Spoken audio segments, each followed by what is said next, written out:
You are all set, Mr. Chairman. Thank you, James. Again, good afternoon, everybody. I want to call the Anna Reynolds School Project Building Committee to order. It is February 4th, 5:15 p.m. Jeff, could you do the roll call? Do we have Yes. Jeff? Members are asked to signify their participation when their name is called. Councilor Camillo. Here. Councilor Minor. Tanya, can you give me a paper towel? Mr. Sylvia. Present. Ms. Stam. Here. Ms. Dugan. Here. Mr. Wetzel. Present. Mr. Woods. Here. You have a quorum. Thank you, Jeff. Next item is take action on prior meeting minutes, which was January 28th. Everybody have an opportunity to take a look at them. Jeff gets them out nice and early for us. If there are no changes, if someone could make a motion to accept as presented. Anyone? Make a motion to accept the minutes. Okay. Motion made by Mike Camillo, seconded by Cindy, second. Cindy. Stan, any discussion? All those in favor signify by saying aye. Aye. Aye. Aye. Anyone opposed or abstaining? No? Okay, motion passes unanimously. Next item is public participation. And let's see here. We have 5 individuals on right now. Yep. Anybody who's interested can use the raise hand feature in Zoom or *9 on their telephones to be recognized.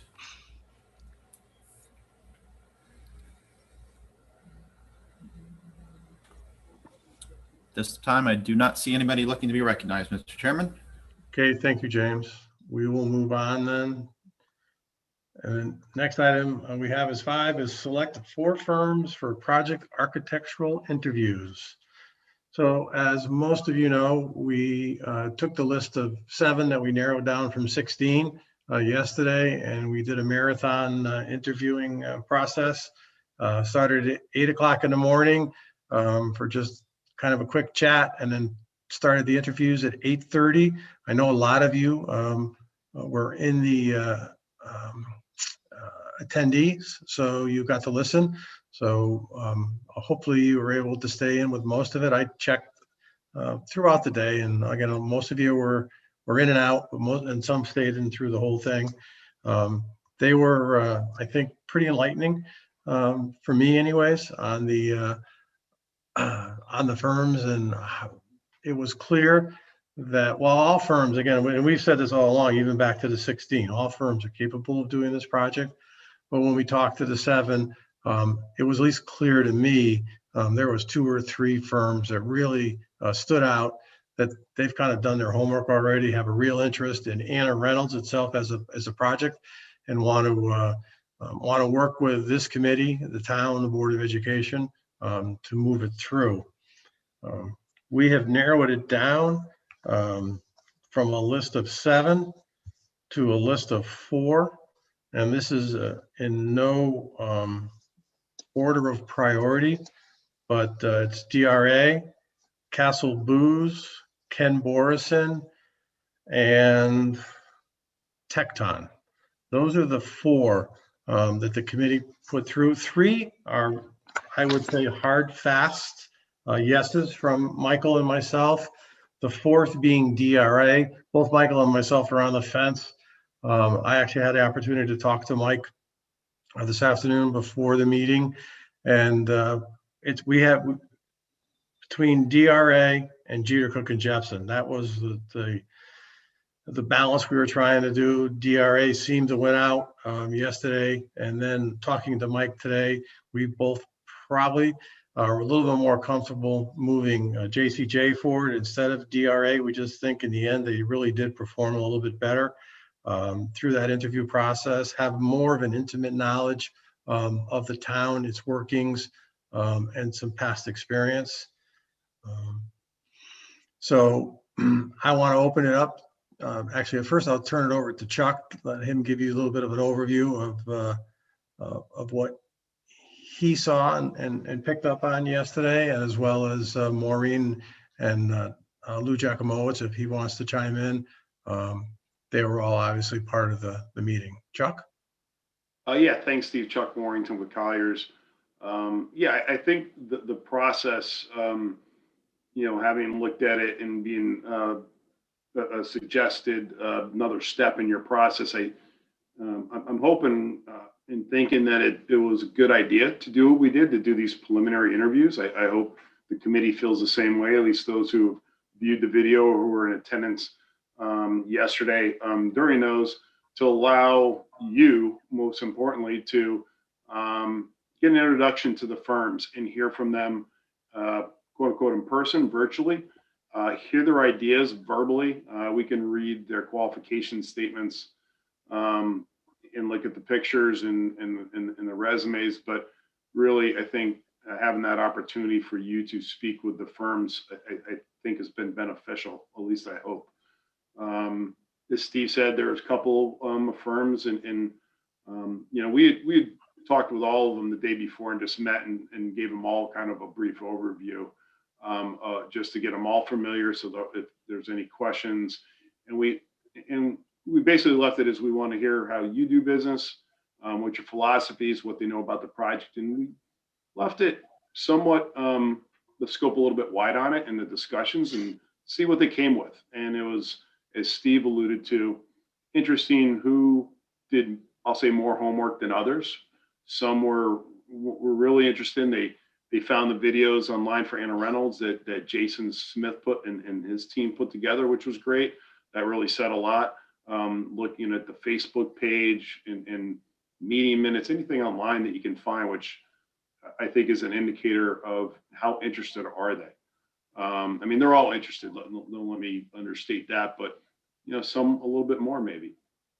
And I think that kind of showed in a couple of the firms that we spoke to. What was really interesting, again, all of them know how to do the OSCGR work. They all have a relationship at that office, as we do. So that's pretty much across the board. To delineate who knows more, that's pretty much flat across the board. But when they start talking about what's the culture of the school and being interested in, how does Jason and his staff, how do they run that school? What's the personality of it?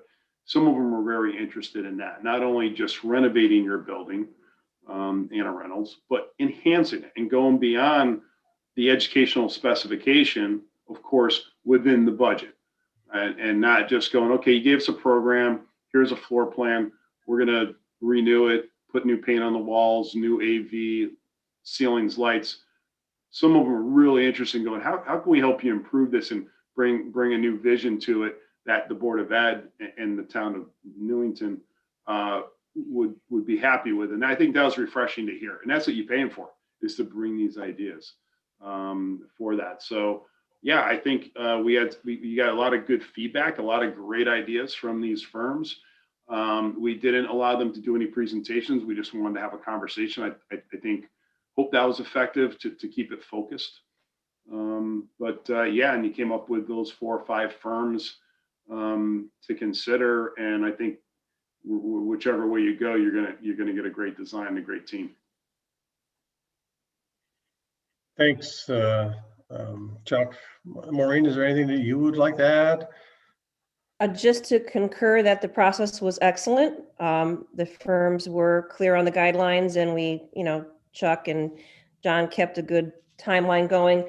I would absolutely agree with Chairman Woods that Castle Booze, Kenneth Borison, and Tecton were the clear top 3, and we did bat around our 4th. And based on some earlier comments, I have no objection to moving the last candidate around as the chairman sees fit. I look forward to the next level of study on the 4 firms and getting a really good handle on it. But they came prepared for the most part, some more than others. It was a good process. Thank you. Okay, thank you. Mike, you obviously sat through with me through the whole thing. Something you want to add? Well, those three that were mentioned, Castle Booze and Forreston and Tecton, they are the top three. JCJ and DRA are about aligned with each other. The first three are probably where we should look. Okay, well, I'm going to open it up to the committee now. Obviously, some of you listened, and while you couldn't participate because of the rules that we had, you did get to listen. So this is your time now to speak up, because we're going to need you to vote on the list that we presented you. And right now, it is still in the air, whether it be JCJ or DRA, and maybe we don't even want to bring four, although I suggest that we do, just to see what that fourth will give us as far as pricing. And through the interview process, sometimes, the weak link then becomes the star, was what I found, because it is a little bit different. The next presentation is actually a presentation. There'll be PowerPoints. We're going to see work that they did. It's going to be more of an opportunity for those firms to really shine. It was kind of like, if you can imagine, what would be a good analogy, like having a thoroughbred, and he's at the gate, but you're not really letting him out. That's kind of what it was like yesterday. They wanted to put pictures up and tell us about all their work, and we told them no. It was you just talk to us about our building. So with that, again, I'm going to throw it out to the committee. I think I could see everybody. Yeah, you've got three hands up. I have three hands up. Yeah, I see that. Commissioner Stam, and then Commissioner Sylvia and Commissioner Wetzel. Okay, so go ahead, Mr. Sylvia. You were first, I believe. No, Commissioner Dugan, then Stam, Sylvia. Oh, Dugan. Okay, so see, I can't see Carol for some reason. Yeah, open your panelist list and it'll show I got you it. all in order. Yeah. Okay, I have it now. Okay, go ahead, Carol. Well, first, I want to say that I did appreciate the opportunity to listen to all of the architects. I found it very interesting and I learned a lot. I agree with the top three that you've picked, and the fourth, it doesn't matter to me. But I thought Tecton, I was really impressed with how much they were invested in the school. And one thing that really stood out to me was when they said they went into the classrooms, they sat on the floor, they observed the students and the teachers to find what the best fit would be for that particular classroom and for the school. And as a former teacher, that's something that I feel is so important when a firm really wants to know what's happening in that school, what's the culture of the school, what are the kids, what will help the students, what will help the educators, what will help the staff. To me, that's one of the most important things. And as you said, we know they can all do the mechanical, they can all do the engineering, they can do that. But if they're really interested in the culture of the school and the kids, and so I just wanted to make that comment. Thank you, Carol. And again, James, I'm taking them in the order that I see them, right? So Cindy Stam would be next, and then Steve, and then Jeremy. Correct. Okay, go ahead, Cindy. I agree with your top three selection. I'm not married to anybody. I just know that I was in Enfield when they redid the high school, and I was on some committees not directly related to JCJ, but everyone had nothing but good things to say about them. So they were easy to work with. They liked working with them. The principal would tell me, things like that, and the liaison because they consulted with special ed and I was the director. So I'm just putting that out there. I don't know them personally, but I know that in that situation, there was nothing but good things that said about them. But definitely the top three. I really did appreciate being able to sit in on those, because it really gave me a better understanding and education of all the components that we need to look at in reconfiguring the building. So that's the case. Okay, thank you, Cindy. Stephen, Sylvia. Thank you, Mr. Woods. I agree with the top three, and I appreciate the opportunity to listen to the various presentations. I thought the process was very good, as Dr. Brummett mentioned. My only comment is that I have such a confidence with the top three, I'm not sure that the other two are even necessary for us to evaluate. But that's about it. Thank you. Yep, thank you. And Jeremy? Okay, yeah, I wish I had attended. I wasn't able to make it, but it sounds like you guys have a good amount of confidence in the three, at least the three that are out of the gate. And I like the fact that it sounds like they had a good enthusiasm and they worked with Superintendent Brummett and also Mr. Smith to kind of identify the needs of the school. That's going to be key throughout this whole process, I think.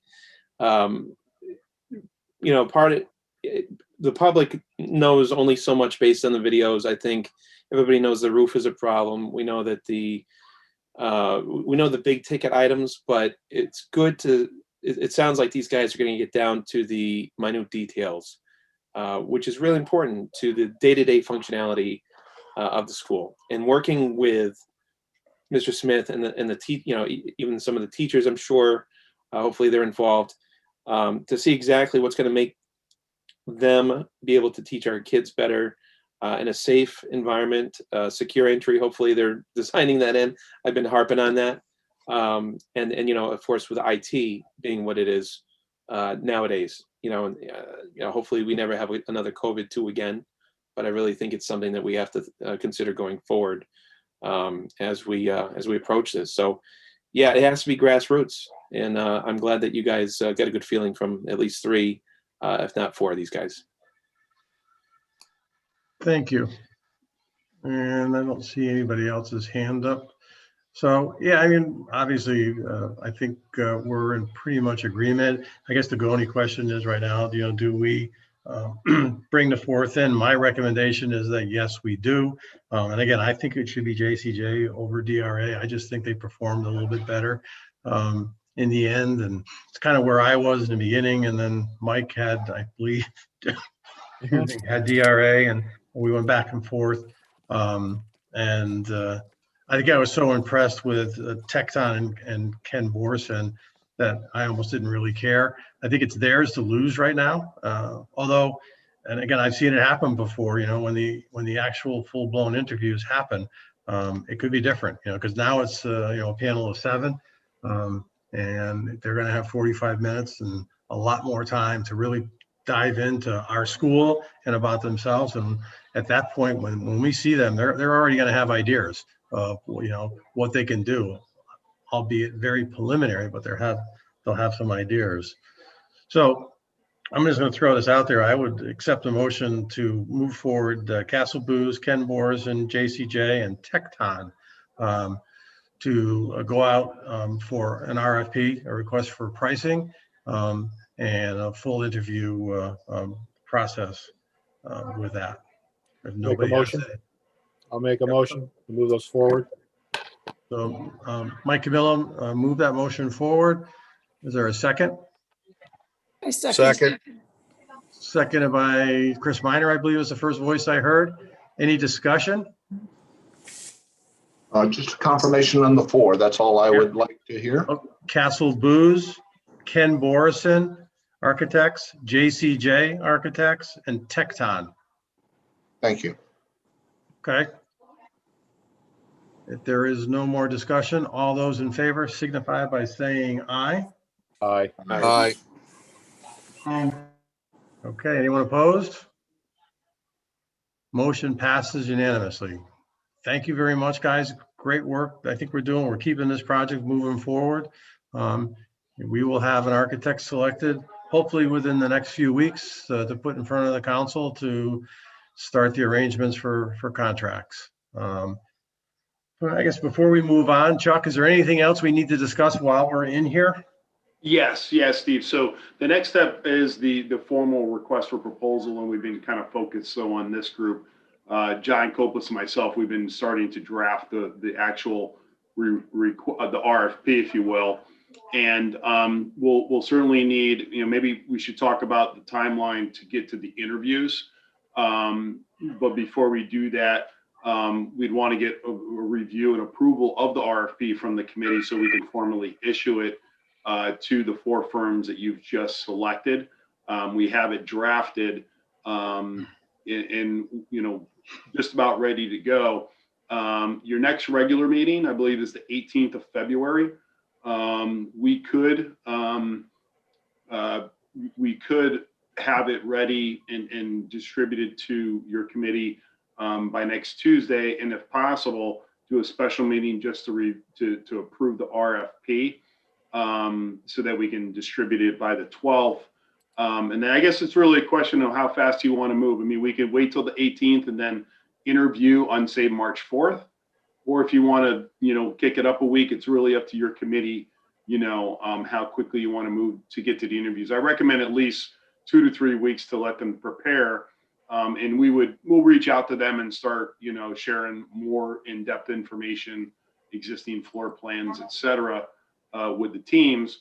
But the actual hard RFP that they're going to use as the basis for their proposal, we'll just need approval on. So just a matter of the timing, I guess, Steve. Okay, so I have no issue with doing a special meeting next week just to keep the process moving forward. Not necessarily maybe speeding up the interview process, keep that possibly on the 4th, but Okay. giving them plenty of time to prepare. As long as the committee doesn't object to that, I think that's a smart move, that we go ahead and meet on the 4th, approve the RFP proposal going out. Chris Miner, go ahead. You have your hand up. Thank you, Mr. Chair. Just one clarification. We had talked early on about having references from various points of the project, from pre-schematic, schematic to closed out, to get an idea of what the process was and how other building committees felt they operated during all 3 or 4 phases. Is that something that we're going to still consider within the RFP? Chuck, I believe we would do that at the next step, right? We would, because we're going to probably narrow it down again. I'm going to, assuming out of that 4, we might have 2 that are really shining again. Then we would probably ask for those references. Am I correct in that, Chuck? Yeah, it could vary, Steve. So the next step, so again, the RFP, just to give it, if anybody hasn't been through the process, the RFP is going to be in much more detail than the RFQ. Very specific scope. There will be contracts. We have draft contracts at Colliers. We recommend they call the AIA, American Institute of Architects, that have been tailored and customized to benefit owners. There's 3 separate contracts that would be issued with the RFP, and those are issued to the architectural firms so that when they submit their proposals, they have to give us any exceptions to those contracts prior to, because frankly, your best position in negotiating is before you sign the contract and make sure and you get proposals so you know what those are. We would also be issuing what they call a control budget. And basically it states to the architect that here's the construction budget that you have to design to and stay within, as well as the FF&E budget for the furniture, fixtures and equipment. There'll be some other ones too, schedule, et cetera. But once we get to the interviews, we're going to have the fees. Typically, you could make a selection subject to confirmation with references. If you do select a firm and you want to confirm those, or if you are down to 2 and say you're unsure, in my experience, I'd probably recommend if it's on the fence between 2, maybe do a second round of interviews with just the principal and the lead architect to dive a little deeper, to confirm, instead of, I wouldn't be rushed to make the decision. If you're on the fence with two of those 4 firms, bring them back in, do a little more homework as a follow-up, and as well as with the references, Steve. So nothing says you have to make the selection after that interview process. You could dig deeper, follow up with references, and then follow up. Okay. Chris, you okay with that? Yeah, just, again, to elaborate what we had said before, I would rather see the references on all 4 up front and have a better feel for it. And there may be, 2 that jump out. But the next question I've got is, how are we doing a scoring matrix to make a final selection? I'm presuming we're going to use a formal scoring module to come up with, everybody's scores. Yes, we will. We'll probably have formal questions that we ask each one of the firms. Obviously, they get to make their presentation, but we will ask the same questions to the same firms. Obviously varying a little bit. If there's something specific that one of the firms presents to us, we can go off a little bit, but we will ask the same questions and score them on those 5, 6, 7 questions, whatever we come up with as a group, and we can work on that over the next 3, 4 weeks. Colliers can put that together for us. Yeah. Um, Yeah, we have a draft that we can provide in the RFP that we've used in the past, Steve. And the committee, you guys can tweak those criteria. You know, we'll give you something to respond to and work from, like, you know, chemistry of the team, the ideas that they present. Those are just a couple of the criteria. One could be exceptions to the contract. You know, the other one's obviously going to be price, right? That's going to be part of it in that criteria. So we'll recommend it with the draft of the RFP and discuss those, and then you can tweak those as you like. And for those that are not familiar with the process too, by getting the contract out, insurance requirements out early on, it can save months of painful negotiations after the fact. I've seen it go 6, 8, 9, almost a year sometimes. Not necessarily the work doesn't stop, it doesn't even slow down, but you don't have a signed contract for eons sometimes. So we'll put this contract out. Look, this is what we want you to sign. If you have any exceptions to it, you need to tell us up front. Of E&O clauses for errors and omissions, that's all negotiated. So, yeah, they're good contracts, I think. All right. So, Chris, do you have anything else? I see your hand is still up. No, just to clarify, so are we good to request references of all 4? We can certainly do that. Yeah, Yes. if you want, Chris, we'll reach out to them tomorrow and say provide, you know, references from your current projects. One, you know, a reference that you're currently in design with, that you're currently in construction with, and if there's any other phases you want, or maybe past ones, that how did they follow up? What was, you know, how did they follow up after construction was completed? Yeah, I think, you know, probably the 3 or 4 would be the best way to gauge it in terms of the whole process, start to finish. Okay. Yeah, we could do that on your behalf and get that rolling and have them prepare those. And if you want to have them submitted ahead of time, we can always get those, because, you know, that's not really, you know, you're just doing your homework until that time. Yeah, if we could do that, that'd be great. Thank you, Chuck. Okay. Yeah, we'll follow up with that. All right, thanks. Okay. Any other questions or comments before we move on? Any other business pertinent to the committee? Obviously, Jeff, we're going to need to schedule a meeting for the 4th, I believe is what, Chuck, that's agreeable to you. Today is the 4th. I'm going to be scheduling a meeting for the 11th. Yeah. That's what I meant to say, the 11th. I'm in Florida mode, guys. Every day's the same down here. Yeah, next week, and we'd want to, we'll get it out, a draft, Steve. I'm shooting for the 9th, so that you guys can hopefully review it. And if there's any we can go through that RFP thoroughly, you know, next week if there's any questions. Okay. And same time, 5:15. That works for everybody. We'll stick with that. Jeff, anything else that you have, or anyone else? No, I just want to, for purposes of full exposure, there is a member of my office who has a blood relative who is a member of one of the 4 finalists. Okay. So I'll mention that. I'm not involved in the decision making, so I don't think it's a problem, but if someone has an issue, certainly I can step back. Yeah, I don't think there is any issue at all. You've done what you're supposed to do. You know, you've identified it as, you know, put it out there that not that there is a conflict, but there is a relationship, and you've made it public. I think that's all we need to do, Jeff. But you are, again, you don't get a vote. So I don't see how you could sway the committee one way or the other. So I don't have any problem, and I don't think anybody else does. So thank you for sharing that with us. But we will continue to move forward, Jeff, with you by our side. We're going to move on to public participation.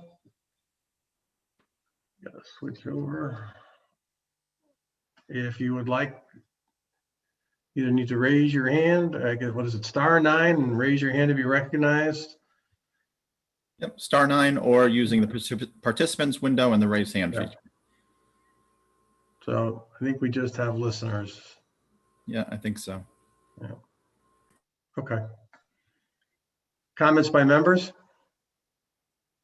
Anybody? This is Steve Sylvia. Yes. If I may, Yeah. at what point do we evaluate qualified contractors to participate in this process? That would be after the bids. After You're the talking about, bids? yeah, after the bids. Yeah. Not before the bids? Well, we don't know who they are until, again, the town has never in my history of doing a workout has pre-qualified. Jeff, correct me if I'm wrong. We will open it up to public bids. So we won't know. We'll know who is bidding it, but we won't know who is the potential low bidder. Typically, what we'll do is a scope review on the low bid and possibly the second and third bidder. But this is going to be done by a CM, so there'll probably be 15, 17 to as many as 20, 25 different subcontractors. Okay, all right. Is that what Steve's referring to? Is the CM versus the actual trade contractor? Is that what you were asking, Steve? I'm assuming he was talking trade contractors. Because there's a clear difference if you go construction manager route. Correct. So Yeah. if we're going this construction management route, I don't have as much concern. Thank you. Okay. Any other comments by members? If not, a motion to adjourn Make a motion to adjourn. by Mike Camillo. All those in favor signify by saying aye. Aye. Hi. Okay, we stand adjourned. Thank you, everybody. Thank you. Thank you. Have a good week, It is, everyone. 5:45, I think, James. Thank you. You're welcome. You gotta remember, James, we do it quick here, right? I'm good with that because I had to clean up my furnace today. Hey, have a good night, Jim. You too. Bye now. Night.